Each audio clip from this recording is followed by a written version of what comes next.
رمضان كريم وكل سنة وانتم طيبين. هنعمل مع بعض أول تحضيرات رمضان وهي السمبوسة اللي دايما موجودة على السفرة طول شهر رمضان والكل بيحبها. هعملها معاكم من الألف للياء وهتبقوا أساتذة فيها ومش هتجيبوا الجاهزة تاني. يلا نحضرها مع بعض. هجيب 3 كوبايات دقيق، هضيف عليهم معلقة صغيرة ملح، معلقة صغيرة سكر، و3 معالق كبار زيت، وهنقلبهم مع بعض. هضيف عليهم بالتدريج كوباية مية، ما ننزلش بيها كلها علشان عجينة السمبوسك لازم تكون متماسكة وقاسية شوية، ما بتلزقش في الايد. هعجنها 10 دقايق وبعد كده هسيبها ترتاح من ساعة لساعة الا ربع.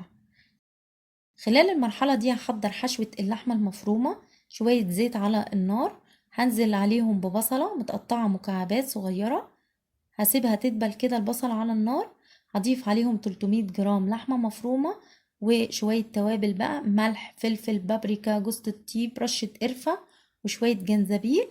هنقلبها كده على النار لغاية ما لون اللحمة يتغير معانا وتستوي، وبس كده الحشوة جاهزة معانا. بعد ساعة الا ربع العجينة ارتاحت. هدي رشة دقيق خفيفة كده واقسمهم ل 12 كورة، عايزينهم يبقوا متساويين. ممكن وزن الكورة حوالي 62 جرام، ونسيبها ترتاح تاني حوالي نص ساعة.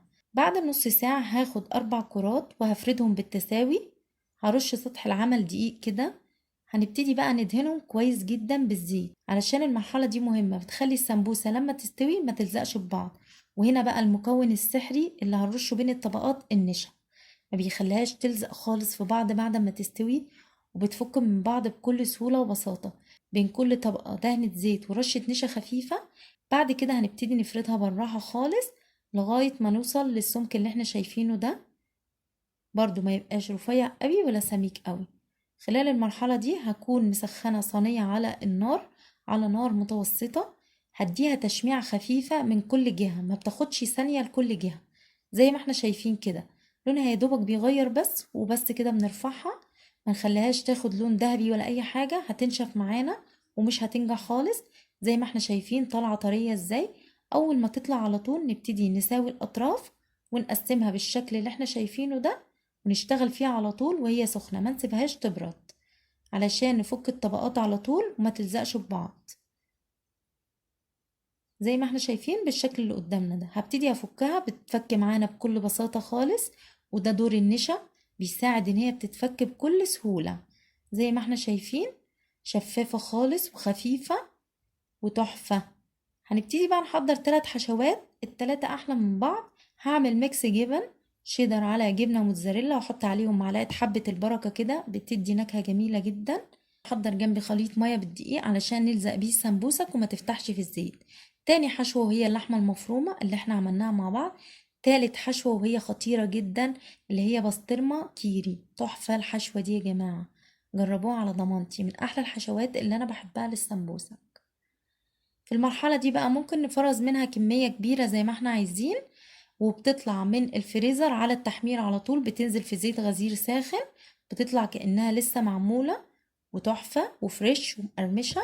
بس ما نسيبهاش تفك، ننزل بيها على طول في الزيت وهو ساخن.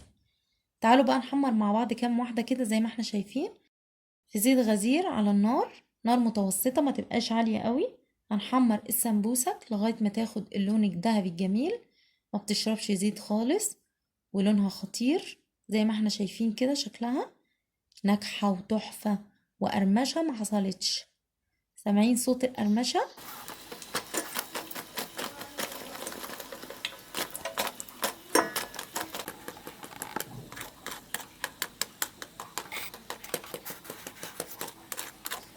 كل اللي هيدوقها عندكم مش هيصدق ان انتوا عاملينها في البيت خالص، وبجد هينبهروا بيها وهيقولولكوا كمان هاتوا الطريقة.